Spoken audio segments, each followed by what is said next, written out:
Hi guys, Lens here. In this video I am going to show you how we are going to set SIM 1 or 2 for internet connection, that's data connection.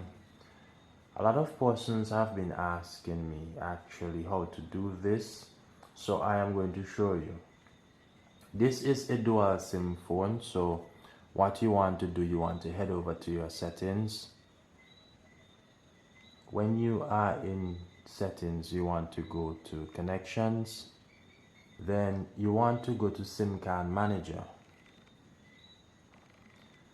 When you are in the SIM card manager area, you want to go to mobile data.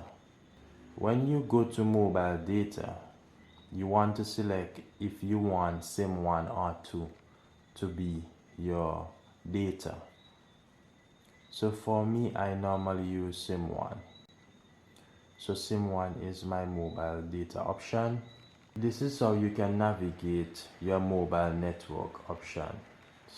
I hope that this video was helpful. Do like, share and subscribe.